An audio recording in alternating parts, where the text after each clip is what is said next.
Monitoring Procedures, Trail Profile Measurements, part of the Rocky Mountain Field Institute Citizen Science Training. The volunteer effort in the Citizen Science program is approximately 1 day per month. You'll be assigned a trail and we'll go out to that trail before volunteer work will begin.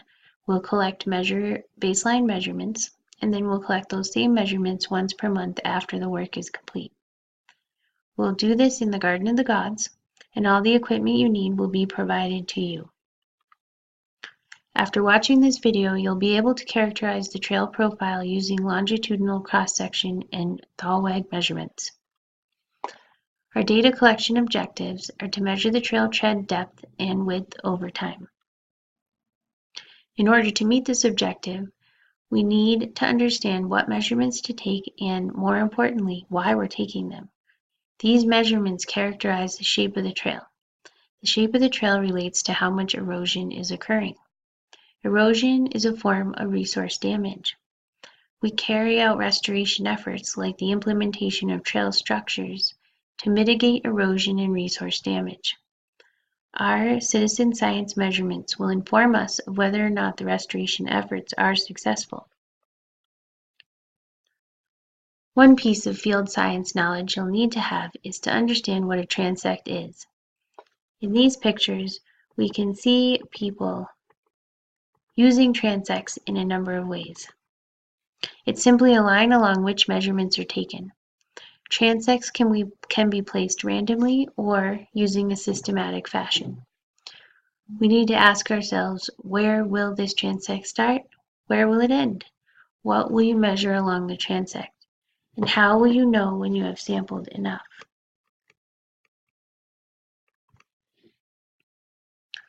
We will use two different kinds of transects.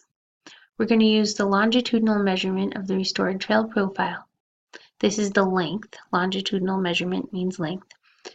And we're going to use the longitudinal measurement of the social trail profile. If we take a look in this picture,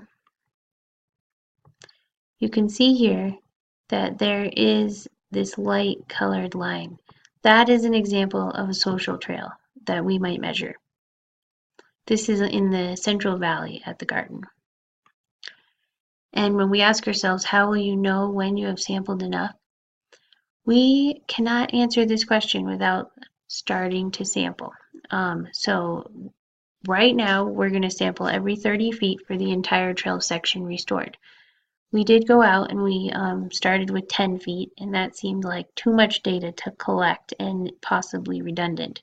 But we might find after a season that 30 feet does not characterize the trail well enough, and so we need to break that down to 20 feet or 10 feet, or we might find that we're still collecting too much data and we could make it 50 feet. We need to collect data to answer that question. We do understand what's appropriate for the length measurement because we're only interested in the effects of room fees restoration work, so that limits the longitudinal measurement for the trail profile. So we're going to take these three measurements the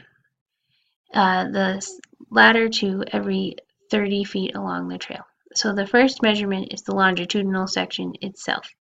That you're going to use the survey tape to measure the length of the trail where work is proposed in the lowest point of the trail, called the Thalweg.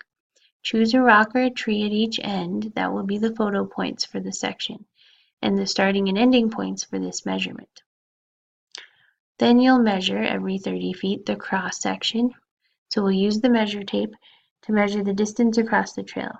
You're going to measure from the plant-soil interface on either side. So right here is the plant-soil interface. Then every 30 feet, you're going to measure the trail depth in the Thalweg. So you're going to use the measuring tape, another one, and measure the depth from the height of the cross-section tape to the trail surface in the lowest point of the trail. You're going to record all these measurements in feet and inches. And remember that the Thalweg is the deepest point in the trail, not necessarily right in the middle. So let's look at each of these measurements in more detail. Okay.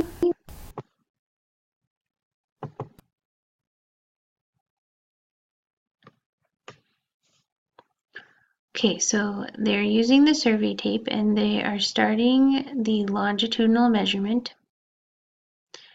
And you can see here that in the foreground, we've started this measurement in the center of the trail.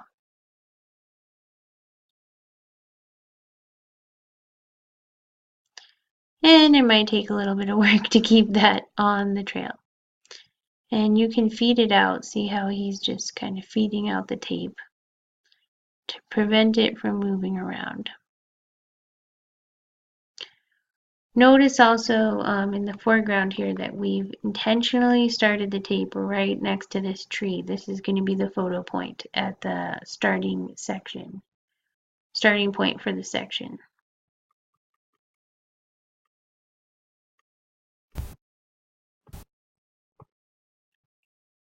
Okay, now let's take a look at the cross-section measurement.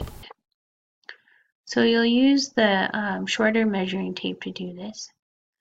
And you're going to measure the distance across the trail. And see, it helps if you place a rock there to keep it stiff. And we want to use a stiff measuring tape for the cross-section because that's going to facilitate the next measurement. Where the soil-plant interface is up for interpretation. Here we've chosen kind of the high point of the rocks, but there is no vegetation, see, a little bit farther past. But we made a judgment call based on the shape of the land right there. What's important to think about is not exactly where you make that measurement, but that you know where you're making it so you can make it exactly the same way each month.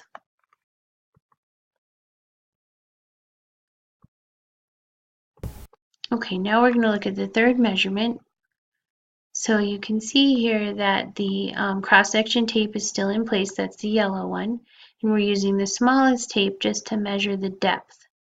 So from the soil surface